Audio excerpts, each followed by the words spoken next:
কাঞ্চন পৌরসভা নির্বাচনে সকাল 8টা থেকে বিকাল 4টা পর্যন্ত শান্তিপূর্ণভাবে শান্তিপূর্ণভাবে ভোট হয়েছে। ভোটের মোট ভোটার ছিল 40,798 জন। সারাদিন কোনো অপ্রীতিকর ঘটনা ঘটেনি। আইন শৃঙ্খলা বাহিনী 3 স্তরের বাহিনী কাজ করেছে এবং 16 জন ম্যাজিস্ট্রেট এখানে উপস্থিত ছিলেন।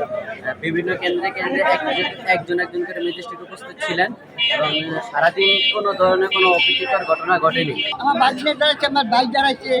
ইভিএম এ ভোট দেওয়ার পর আপনার কেমন লাগছে? ভালো লাগছে? মানে সমস্যা হয় নাই তো ভোট দিতে?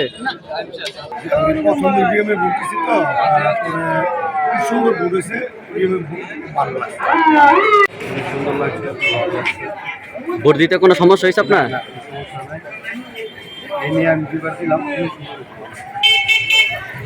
ইভিএম এ ভোট দেওয়ার পর আপনার কাছে কেমন লাগতেছে? ভালো লাগতেছে।